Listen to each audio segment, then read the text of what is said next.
nak dapat ilmu, kita kena himpun 6 syarat ni baru dapat ilmu, tuan-tuan sekalian. Apa? Akhilan, akhi, hei saudaraku. Ni Imam Syafi'i ke Imam Sayyidina Ali ke kata wallahu alam, lan tanalal ilma, selama-lamanya kamu tidak akan dapat ilmu illa bisittatin, melainkan kena ada 6 syarat. 6 syarat ni baru kita mungkin dapat ilmu. Apa dia tuan-tuan? Yang pertamanya ialah zakaun, cerdik, pandai, pandai menilai, pandai berfikir, tu zakaun. Zakaun wa hirsun. Hirsun tu makna apa? Hirsun tu makna dia ialah tomak haloba, bersungguh-sungguh. Hirsun, bersungguh-sungguh, ngaji bersungguh-sungguh tu macam mana? Kita bertulisnya, kita ada kitab. Saya tanya pada tuan-tuan, ini bukan nak perli siapa-siapa, tak. Tapi tuan-tuan, cuba tuan-tuan fikir, daripada anak kita darjah 1 sampai SPM, STPM, pernah tak satu masa pergi sekolah tak bawa buku? Kecuali kalau hari guru lah. Kalau hari sekolah, pernah tak bawa kitab je rumah? Pernah tak anak kita bersekolah darjah 1, 2, 3, 4, 5, 6, tingkatan 1, tingkatan 2, tingkatan 3, tingkatan 4, tingkatan 5 sampai universiti? Pernah tak buku apa Cik Izzuddin? Pernah tak? Ada tak satu hari yang anak kita melenggang je pergi sekolah? Ada tak? Pernah tak? Tak pernah kan? Kenapa? Itu untuk dunia tu kena ada kitab, kena ada pen, kena ada buku latihan, kena tulis, kena periksa. Kenapa kita nak ke akhirat tak nak? Belajar-belajarlah baca kitab. Maksudnya belajar-belajar ada kitab, tulis. Sebab ini makna dia gini. Nanti tuan-tuan belajar nanti baca kitab, ini makna dia. Apa ustaz tu kata? Ustaz tu kata ini makna dia bagian. Itu kena tulis tau. Yang tu ilmu tu. Yang tak ada dalam kitab tu nama ilmu. Yang ada dalam kitab yang kita baca, kalau tak dihuraikan kita faham tak? Sebab tu yang perlu kepada tulisan. Kecualilah kalau otak tuan-tuan ni macam otak Imam Syafi'i. Kalau ada otak tuan-tuan macam Imam Syafi'i, saya redha tuan-tuan tak berkitab. Pasal apa? Sebab Imam Syafi'i ni tuan-tuan, dia tengok muka surat pertama, muka surat 2 pun hafal, muka surat pertama pun hafal. Sebab tu Imam Syafi'i, kalau dia nak hafal muka surat pertama, muka surat kedua kena tutup. Kalau tidak, dua-dua muka surat dia hafal.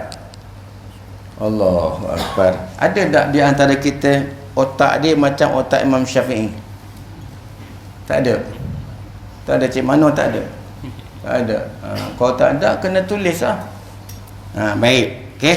Tu yang kedua, zakaun wa hirsun wastibarun. Kena sabar banyak-banyak. Sebab apatah lagi tuan-tuan sekalian, kita ngaji ni sebulan sekali. Kalau kita ngaji hari-hari, okeylah juga. Ini kita ngaji sebulan sekali je. Saya datang daripada jauh. Tuan-tuan, saya bawa kereta tuan-tuan tadi. Tuan-tuan bawa kereta tuan-tuan. Daripada Shah Alam sampai Sdn Br 20 minit.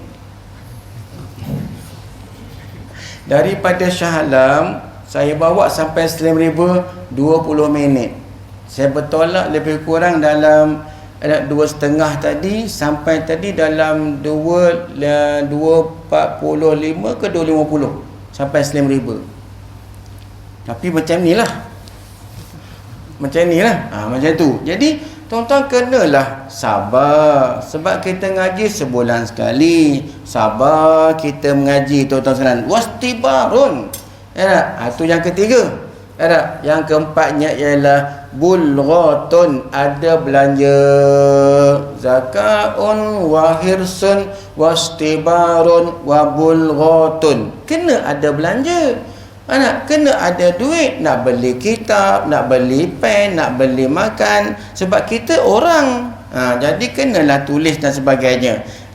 Kemudian yang kelima, kena ada wa irsyadu ustazin, kena ada ustaz yang menunjuk, ustaz yang mengajar, tok guru lah. Macam tu lah lebih kurang, kena ada orang mengajar baru ada anak murid. Kemudian yang keenamnya, kena ada apa dia? Tulus zaman, panjang masa. Macam kita pergi pukat ikan lah. Sekali pukat tu kadang-kadang ada, kadang-kadang tak ada, kadang-kadang dapat, kadang-kadang tak dapat. Macam tu lah. Macam tuan-tuan hari ni kan, hari ni saya datang, adakah hari ni tuan-tuan dapat ilmu semua? Tak. Tunggu dulu sampai habis kitab pun kadang-kadang belum lagi alim tuan-tuan sekalian. Tuan-tuan tahu tak cerita Ibnu Hajar Al-Asqalan Al-Haytami? Ibnu Hajar tu macam mana dia dapat gelaran Ibnu Hajar? Tuan-tuan ya, satu ketika Ibnu Hajar ni sudah duduk di madrasah tu berpuluh tahun dah dia belajar, tapi ilmu tak boleh. Duduk dah 20 tahun lebih dah mengaji dengan tok guru tu, tapi tak dapat ilmu. Tengok kitab pun tak boleh nak hurai. Tuan-tuan sekalian, ni Ibnu Hajar ni, dia rasa kecewa. Lepas tu dia keluar daripada pondok tu, dia keluar pada madrasah tu, dia berjalan atas bukit, jalan sebab terlampau kecewa sangat tak dapat ilmu, ngaji dah lama. Lepas tu dia jumpa satu gua. Dia masuk satu gua tu, dia tengok di bumbung ataupun di langit-langit gua tu air menitik. Air menitik, tap satu menitik tuan-tuan sekalian. Dan dia tengok batu yang di bawah tu dah lekuk. Batu yang air tu menitik tap tu dah lekuk dah tuan-tuan sekalian. Dia pun fikirlah, kalau air yang lembut menitik atas batu yang keras, sudah lama dah jadi melekuk macam tu. Maknanya dia kata, aku hati aku taklah sekeras batu ni. Baik aku masuk ngaji, baik aku masuk belajar balik. Pada aku duduk sini. Masa tu tuan-tuan, tok guru dia sedang sakit.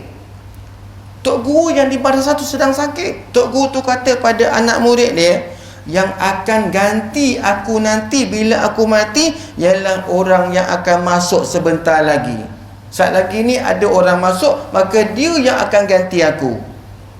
Lalu tuan-tuan sekalian, ialah tok guru tu pun, anak murid pun tunggu tok guru sampai tok guru tu meninggal dunia. Tuan-tuan, tiba-tiba yang masuk tu siapa dia?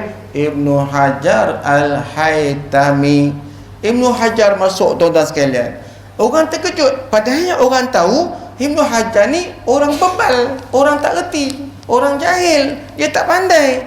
Tiba-tiba tu kata, orang yang masuk saat lagi tu, orang tu yang ganti aku. Allahu Akbar. Tapi tuan-tuan, bila ulama tu wali Allah kata macam tu tuan-tuan, orang ramai pun serahlah kepada Ibnu Hajar untuk menjalankan pondok tu tuan-tuan sekalian. Dia pun nak buka kitab, terus bercahaya, dia terus faham, dia terus boleh mengajar tuan-tuan sekalian. Itu namanya ilmu apa tu? Ilmu laduni tuan-tuan sekalian. Jadi dia mengajar start baca kitab Bismillahirrahmanirrahim tu 3 malam dia hurai tak habis-habis tuan-tuan sekalian. Bismillah tu dia hurai sampai 3 malam. Ini malam ni pun tak selesai habis lagi ni. Mungkin 3 bulan lagi lama. Itu wallahu a'lam. Baik. Jadi tuan-tuan itu syarat mengaji tu 6. Maka tuan-tuan kena sabarlah. Walaupun dalam PKP ni saya minta masa sikit saja lagi tuan-tuan sekalian. Walaupun kadang-kadang saya tahu tuan-tuan ada banyak kerja.